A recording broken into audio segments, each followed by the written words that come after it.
আজকে আমি একজন আহত সৈনিক। গত কয়েকদিন ধরে দেখেছেন যে আমার উপর চতুর্দিক থেকে মিসাইল নিক্ষেপ করা হচ্ছে। আমি কোনো অ্যান্টি মিসাইল ইউজ করব না। আমি প্রতিশোধের রাজনীতিতে বিশ্বাস করি না। আমি বিশ্বাস করি আমি যদি আমার কোনো সহকর্মীকে, বন্ধুকে, ভাইকে তার ভুলের জন্য ক্ষমা করতে পারি, তাহলে আমিও সমাজের কাছে একদিন আমার ভুলের জন্য ক্ষমা আশা করতে পারি। ওই পিছনের রাজনৈতিক কালচার আর ধারণ করে চলতে চাই না। ওগুলাকে সম্পূর্ণ পিছনে ফেলে যুব সমাজের হাত ধরে এখন সামনে এগিয়ে যেতে চাই। কেউ এসেছি পরিচ্ছন্ন একটি বাংলাদেশ গড়ার অঙ্গীকার নিয়ে, নতুন একটি বাংলাদেশ গড়ার অঙ্গীকার নিয়ে। যে পথে বাংলাদেশ চলছে সেই পথ থেকে বাংলাদেশকে রাজপথে, রাজনীতির রাজপথে উঠানোর অঙ্গীকার নিয়ে। আবার এ সময়ের ভিতরেই কেউ কেউ নিজেদের ভাগ্য গড়ার জন্য লেগে গেছেন এবং নানাভাবে দেশের মানুষকে তারা কষ্ট দিচ্ছেন, যার সাক্ষী আপনারা সকল, যার সাক্ষী 18 কোটি মানুষ। আমরা বড় বিনয়ের সাথে তাদেরকে অনুরোধ করেছিলাম, আমরা ছিলাম মজলুম, আমরা যেন কোনো অবস্থাতে না হই জালিম। মজলুম তো মজলুমের দুঃখ বুঝবে, মজলুম জালিম হবে কেন? আমি জানি না আমাদের এই আবেদন সবাইকে আমরা বুঝাতে পেরেছি কিনা। আজকে আমি একজন আহত সৈনিক। গত কয়েকদিন ধরে দেখেছেন যে আমার উপর চতুর্দিক থেকে মিসাইল নিক্ষেপ করা হচ্ছে। আমি কোনো অ্যান্টি মিসাইল ইউজ করব না, বরঞ্চ আমার রাজনৈতিক সহকর্মীদেরকে আজকে আপনাদেরকে সাক্ষী রেখে যারা সম্পূর্ণ অন্যায়ভাবে আমার চরিত্র হনন করেছেন, আমি তাদের সবাইকে ক্ষমা করে দিলাম। কারণ আমার রক্ত এবং মেজাজের সাথে প্রতিশোধ মানায় না, যায় না।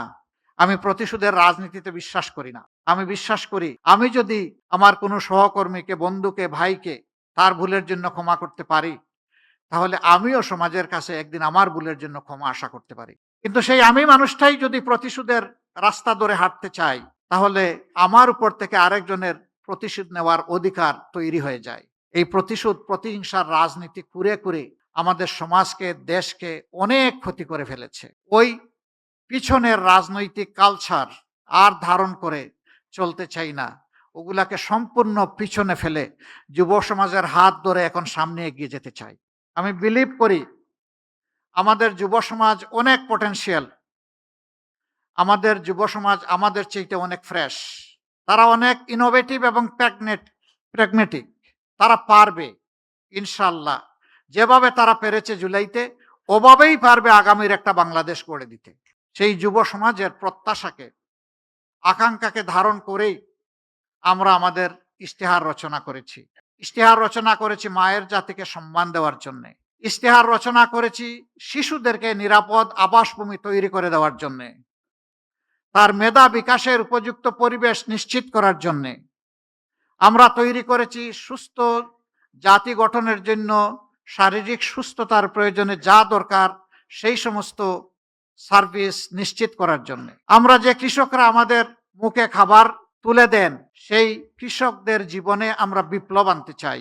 আমরা চাই না পুরানা ধাঁচের সেই কৃষিতে তারা পড়ে থেকে অতি অল্প পুঁজি নিয়ে হামাগুড়ি খাবেন। বরঞ্চ বিশ্বের অনেক দেশ আমাদের বহু পরে স্বাধীনতা লাভ করার পরে কৃষিতে তারা বিপ্লব সাধন করেছে।